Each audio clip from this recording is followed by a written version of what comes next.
Hello મિત્રો, આજે આપણે ટેટ 1 અને 2 માટે ગણિતમાં જે મેથડ આવે છે પદ્ધતિ એના પ્રશ્નો અને એના જવાબો જોવાના છીએ. તો પહેલો પ્રશ્ન છે, પ્રાથમિક સ્તરે ગણિત શિક્ષણનો સૌથી મહત્ત્વનો હેતુ કયો છે? તો જવાબ આવશે સી ઓપ્શન, બાળકના વિચારને ગાણિતીય રૂપ આપવો. પ્રશ્ન 2, ગણિતનું સ્વરૂપ મુખ્યત્વે કેવું છે? તો જવાબ આવશે તાર્કિક એટલે કે લોજિકલ. પ્રશ્ન 3, રાષ્ટ્રીય અભ્યાસક્રમ રૂપરેખા NCF 2005 મુજબ ગણિત શિક્ષણ કેવું હોવું જોઈએ? તો મિત્રો, અહીંયા મેં તમને લાસ્ટ વિડીયોમાં પણ કીધેલું કે NCF એનું ફૂલ ફોર્મ પણ પૂછાઈ શકે છે, જેનું ફૂલ ફોર્મ છે નેશનલ કરિક્યુલમ ફ્રેમવર્ક. તો NCF 2005 મુજબ ગણિત શિક્ષણ કેવું હોવું જોઈએ? તો જવાબ આવશે બાળક કેન્દ્રિત અને પ્રવૃત્તિ આધારિત. પ્રશ્ન 4, ગણિત શીખવામાં આગમન પદ્ધતિ ઇન્ડક્ટિવ મેથડમાં શિક્ષણ કઈ દિશામાં આગળ વધે છે? તો જવાબ આવશે બી ઓપ્શન, વિશિષ્ટ ઉદાહરણોથી સામાન્ય નિયમ તરફ. પ્રશ્ન 5, નીચેનામાંથી કયું ગણિત શિક્ષણના સંકલિત ઇન્ટિગ્રેટેડ અભિગમનું ઉદાહરણ છે? ગણિતને વિજ્ઞાનથી અલગ શીખવવું કે આ બધા જે ઓપ્શન આપ્યા છે એમાં સાચો જવાબ આવશે ઓપ્શન બી, EVS ભાષા અને શિક્ષણની એકસાથે શીખવવું. પ્રશ્ન 6, વિદ્યાર્થીઓ ભૂમિતિના આકારો વર્તુળ, ચોરસ જેવા ને તેમની લાક્ષણિકતાઓ દ્વારા ઓળખે છે. વેન હિલના ભૂમિતિના વિચારના વિકાસના કયા તબક્કા સાથે આ સંબંધિત છે? તો જવાબ આવશે ઓપ્શન બી, વિશ્લેષણ એટલે કે એનાલિસિસ. પ્રશ્ન 7, ગણિતમાં નિદાનાત્મક પરીક્ષણનો મુખ્ય ઉદ્દેશ શું છે? એટલે કે ડાયગ્નોસ્ટિક ટેસ્ટનો મુખ્ય ઉદ્દેશ શું છે? તો સાચો જવાબ આવશે બી, બાળકની શીખવાની ખામીઓ અને તેના કારણો શોધવા. પ્રશ્ન 8, નિદાનાત્મક પરીક્ષણ પછી શિક્ષકે શું કરવું જોઈએ? તો જવાબ આવશે ઓપ્શન સી, ઉપચારાત્મક શિક્ષણ એટલે કે રેમેડિયલ ટીચિંગ આપવું જોઈએ. પ્રશ્ન 9, કઈ પદ્ધતિ વિદ્યાર્થીઓને વાસ્તવિક જીવનની સમસ્યાઓ હલ કરવા અને સક્રિયપણે શીખવા પ્રોત્સાહિત કરે છે? તો સાચો જવાબ આવશે ઓપ્શન સી, પ્રોજેક્ટ પદ્ધતિ, પ્રોજેક્ટ મેથડ. પ્રશ્ન 10, ગણિતની ચિંતા ઘટાડવા માટે શિક્ષકે શું કરવું જોઈએ? એટલે કે મેથ એન્ઝાઇટી જે કહેવાય, ગણિતની ચિંતા એ ઘટાડવા માટે શિક્ષકે શું કરવું જોઈએ? તો સાચો જવાબ આવશે ઓપ્શન બી, સકારાત્મક શીખવાનું વાતાવરણ બનાવવું અને સરળથી જટિલ તરફ જવું. પ્રશ્ન 11, ગણિત શીખવવામાં મૂર્તથી અમૂર્ત તરફ જવાનો યોગ્ય ક્રમ કયો છે? તો કોન્ક્રીટ ટુ એબ્સ્ટ્રેક્ટ એ તરફ જવાનો ક્રમ કયો છે એ આપણે જોવાનો છે. તો સાચો જવાબ આવશે ઓપ્શન બી, સાધન, વસ્તુ, ચિત્ર અને પછી સંકેત સૂત્ર. પ્રશ્ન 12, સ્થાન, કિંમત, પ્લેસ વેલ્યુ શીખવવા માટે કયું TLM ટીચિંગ લર્નિંગ મટીરિયલ શ્રેષ્ઠ છે? તો અહીંયા TLM એ પણ તમને ખબર હશે, એનું ફૂલ ફોર્મ થાય છે ટીચિંગ લર્નિંગ મટીરિયલ. તો આમાંથી કયું શ્રેષ્ઠ થશે સ્થાન, કિંમત માટે? તો સાચો જવાબ આવશે ઓપ્શન સી, ડાયનેસ બ્લોક્સ અથવા તો એબેકસ જે કહેવાય છે. પ્રશ્ન 13, ગણિતમાં રચનાત્મક મૂલ્યાંકન ફોર્મેટિવ એસેસમેન્ટનો હેતુ શું છે? સાચો જવાબ આવશે ઓપ્શન સી, શીખવાની પ્રક્રિયામાં સુધારો કરવો અને પ્રતિસાદ આપવો. પ્રશ્ન 14, ગણિતના અભ્યાસક્રમમાં માપન મેઝરમેન્ટનો સમાવેશ કરવાનો મુખ્ય હેતુ શું છે? તો સાચો જવાબ આવશે ઓપ્શન બી, બાળકના વ્યવહારિક જીવનને ગણિત સાથે જોડવું. પ્રશ્ન 15, જો બાળક અપૂર્ણાંકમાં 1/2 અને 1/3 વચ્ચે તફાવત કરવામાં મૂંઝવણ અનુભવે તો તે કયા પ્રકારની ભૂલ કરે છે? તો સાચો જવાબ આવશે સંકલ્પનાત્મક એટલે કે કોન્સેપ્ચ્યુઅલ એરર એની ભૂલ કરે છે એવું કહેવાય. પ્રશ્ન 16. ગણિત શિક્ષણમાં કઈ પદ્ધતિ બાળકોમાં સ્વયં શોધ ડિસ્કવરીની ભાવનાને પ્રોત્સાહિત કરે છે? તો સાચો જવાબ આવશે ઓપ્શન સી, સંશોધન પદ્ધતિ. પ્રશ્ન 17. પ્રાથમિક સ્તરે ગણિતના પાઠ્યપુસ્તકની ભાષા કેવી હોવી જોઈએ? સાચો જવાબ આવશે બી, દૈનિક જીવનની ભાષા સાથે નજીકની સંબંધિત ભાષા હોવી જોઈએ. પ્રશ્ન 18. સંકલન કોરિલેશન દ્વારા ગણિત શીખવાનો ફાયદો શું છે? સાચો જવાબ આવશે ઓપ્શન બી, શીખવું વધુ અર્થપૂર્ણ બને છે અને જ્ઞાનનો વ્યાપક ઉપયોગ થાય છે. પ્રશ્ન 19. કઈ પદ્ધતિમાં સમસ્યાને ભાગોમાં વિભાજિત કરીને ઉકેલ શોધવામાં આવે છે?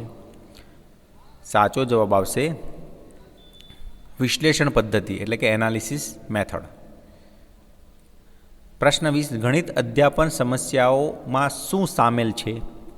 સાચો જવાબ આવશે વર્ગખંડનું વાતાવરણ, શિક્ષકની પદ્ધતિ અને અભ્યાસક્રમની રચના. પ્રશ્ન 21. ગાણિતીય તર્કશક્તિના વિકાસ માટે કયો અભિગમ શ્રેષ્ઠ છે? તો સાચો જવાબ આવશે ઓપ્શન બી, અવલોકન, પેટર્ન શોધવા અને અનુમાન લગાવવા પ્રોત્સાહિત કરવું. પ્રશ્ન 22. સતત અને સર્વગ્રાહી મૂલ્યાંકન એટલે કે CCE ગણિતમાં શા માટે જરૂરી છે? સાચો જવાબ આવશે બી ઓપ્શન, બાળકના શીખવાના દરેક પાસાનું સતત આંકલન કરવા માટે. તો અહીંયા યાદ રાખવાનું મિત્રો, સતત અને સર્વગ્રાહી મૂલ્યાંકન એટલે CCE એ એનું શોર્ટ ફોર્મ છે, બરાબર. કન્ટિન્યુઅસ ઇવેલ્યુશન એના ઉપરથી CCE ફોર્મ આવે છે નામ, બરાબર. પ્રશ્ન 23. ગણિતમાં થતી ભૂલોને દૂર કરવાના ઉપાયોમાં શું કરવું જોઈએ? સાચો જવાબ આવશે ઓપ્શન બી, ભૂલોના કારણો જાણી ઉપચારાત્મક શિક્ષણની વ્યૂહરચના બનાવવી જોઈએ. પ્રશ્ન 24. અનૌપચારિક મૂલ્યાંકનનું ઉદાહરણ કયું છે? સાચો જવાબ આવશે ઓપ્શન સી, વર્ગખંડની ચર્ચા દરમિયાન અવલોકન, ઓબ્ઝર્વેશન ડ્યુરિંગ ક્લાસ ડિસ્કશન. પ્રશ્ન 25. વિદ્યાર્થીઓ વારંવાર 4x3 = 7 ભૂલ કરે છે. આ ભૂલ સુધારવા માટે શિક્ષક કયા સાધનનો ઉપયોગ કરશે? સાચો જવાબ આવશે ઓપ્શન સી, ગણિતની પટ્ટીઓ અથવા મણકા ઘર. પ્રશ્ન 26. ગણિતના અભ્યાસક્રમમાં ગણતરી, ભૂમિતિ અને માપન ઉપરાંત શું સામેલ કરવું જોઈએ? સાચો જવાબ આવશે સમસ્યા હલ કરવાની કુશળતા, પ્રોબ્લેમ સોલ્વિંગ સ્કિલ અને તર્ક. પ્રશ્ન 27. કઈ શિક્ષણ પદ્ધતિ તાર્કિક વિચારસરણી, લોજિકલ રિઝનિંગના વિકાસ માટે સૌથી વધુમાં ઉપયોગી છે? સાચો જવાબ આવશે ઓપ્શન બી, સમસ્યા નિરાકરણ પદ્ધતિ, પ્રોબ્લેમ સોલ્વિંગ મેથડ. પ્રશ્ન 28. પ્રાથમિક સ્તરે માપન, મેઝરમેન્ટ શીખવાની શરૂઆત કેવી રીતે થવી જોઈએ? તો સાચો જવાબ આવશે ઓપ્શન બી, અપ્રમાણિત એકમો, નોન સ્ટાન્ડર્ડ યુનિટ્સ દ્વારા, જેમ કે હાથ કે પગલાં. પ્રશ્ન 29. વિદ્યાર્થીની શીખવાની પ્રગતિનો લાંબા ગાળાનો રેકોર્ડ રાખવા માટે કયું મૂલ્યાંકન સાધન શ્રેષ્ઠ છે? તો સાચો જવાબ આવશે ઓપ્શન સી, પોર્ટફોલિયો.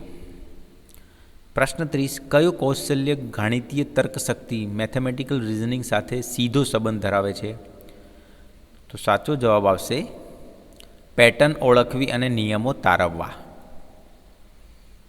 પ્રશ્ન 31. શિક્ષણના સ્થાનાંતરણ, ટ્રાન્સફર ઓફ લર્નિંગમાં કઈ પદ્ધતિ ઉપયોગી છે? સાચો જવાબ આવશે પ્રોજેક્ટ પદ્ધતિ, જ્યાં જ્ઞાનનો ઉપયોગ નવી પરિસ્થિતિઓમાં થાય. ઓપ્શન બી, પ્રોજેક્ટ પદ્ધતિ. પ્રશ્ન 32. ગણિતમાં શૂન્યની સંકલ્પના શીખવા માટે કયું પૂર્વ જ્ઞાન જરૂરી છે? સાચો જવાબ આવશે ઓપ્શન સી, સંખ્યા જ્ઞાન અને સ્થાન કિંમતનો મૂળભૂત ખ્યાલ. ગણિતના વર્ગખંડમાં પ્રત્યાયન કમ્યુનિકેશનની ભૂમિકા શું છે? સાચો જવાબ આવશે વિદ્યાર્થીઓને તેમના ગાણિતીય વિચારો વ્યક્ત કરવા અને ચર્ચા કરવા સક્ષમ બનાવવા. પ્રશ્ન 34. જો બાળકને સમયની સંકલ્પના શીખવવી હોય તો કઈ વ્યૂહરચના શ્રેષ્ઠ છે? તો સાચો જવાબ આવશે વર્ગખંડમાં ઘડિયાળનો ઉપયોગ કરવો અને દૈનિક સમયપત્રક સાથે જોડવું. ગણિતના અભ્યાસક્રમમાં ભૂમિતિ જ્યોમેટ્રીનો સમાવેશ કેમ કરવામાં આવે છે? તો સાચો જવાબ આવશે અવકાશીય તર્કશક્તિ અને દ્રશ્યીકરણ કૌશલ્ય વિકસાવવા માટે. પ્રશ્ન 36. કઈ પદ્ધતિમાં શિક્ષક નિયમો કે સૂત્રો જણાવીને તેના પર આધારિત દાખલા ગણાવે છે? ઓપ્શન આવશે જવાબ બી નિગમન પદ્ધતિ એટલે કે ડિડક્ટિવ મેથડ. પ્રશ્ન 37. જો કોઈ વિદ્યાર્થી મૌખિક ગણતરીમાં સારો હોય પરંતુ લેખિતમાં ભૂલો કરે તો શિક્ષકે શું કરવું જોઈએ? તો સાચો જવાબ આવશે બી ઓપ્શન લેખિત કાર્યમાં થતી ભૂલોનું નિદાન કરવું અને તેના કારણો પર ઉપચારાત્મક કાર્ય કરવું. પ્રશ્ન 38. પ્રાથમિક સ્તરે ગણિતનું મૂલ્યાંકન કરતી વખતે કયા પાસા પર ધ્યાન કેન્દ્રિત કરવું જોઈએ? તો સાચો જવાબ આવશે પ્રશ્ન બી ગણિતને સમજવાની ક્ષમતા, સમસ્યા હલ કરવાની કુશળતા અને તર્કશક્તિ. પ્રશ્ન 39. ગણિત શિક્ષણમાં રમતગમત પદ્ધતિ પ્લે વે મેથડનો ફાયદો શું છે? સાચો જવાબ આવશે ઓપ્શન બી શીખવાની પ્રક્રિયાને રસપ્રદ બનાવવી અને ગણિત પ્રત્યે સકારાત્મક વલણ વિકસાવવું. પ્રશ્ન 40. ગણિતમાં વર્ગખંડ પ્રત્યાયન ત્યારે અસરકારક ગણાય જ્યારે સાચો જવાબ આવશે વિદ્યાર્થીઓ અને શિક્ષક વચ્ચે ગાણિતિક વિચારોની મુક્ત આપલે થાય. પ્રશ્ન 41. ગણિતના વર્ગખંડમાં ખુલ્લી અંતવાળા પ્રશ્નો ઓપન એન્ડેડ ક્વેશ્ચન્સ પૂછવાનો મુખ્ય હેતુ શું છે?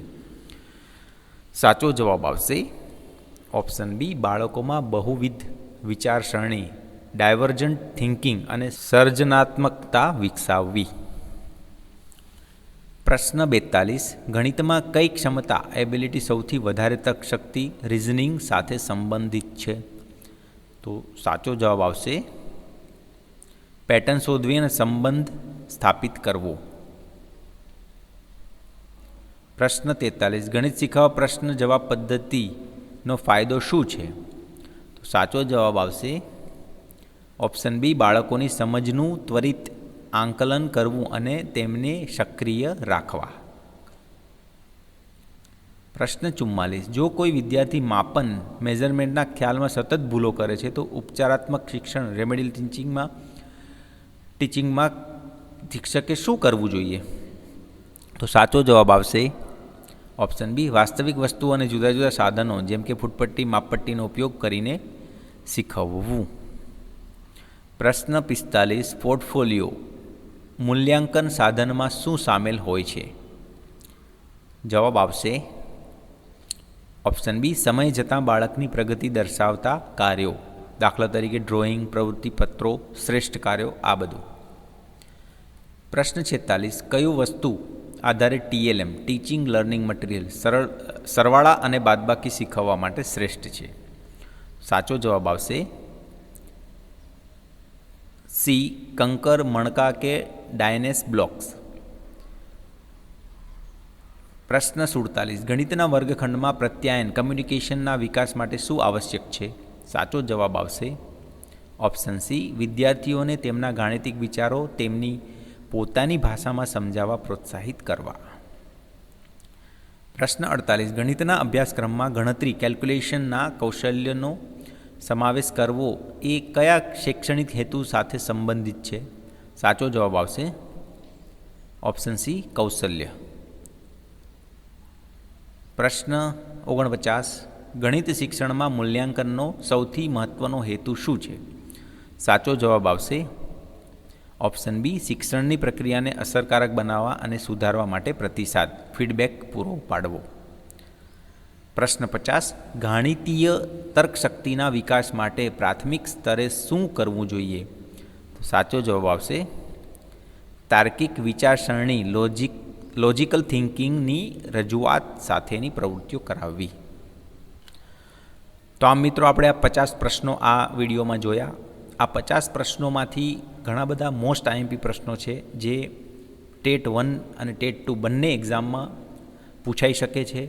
તો આ વિડીયો તમને કેવો લાગ્યો અચૂકથી જણાવજો, કોમેન્ટ જરૂરથી કરજો, અને તમારી કોઈ સ્પેશિયલ રિક્વાયરમેન્ટ હોય કે આ વિડીયો જોઈએ છે તો એ પણ મને કહેજો, તો હું એના ઉપર વિડીયો બનાવી શકું. ધન્યવાદ.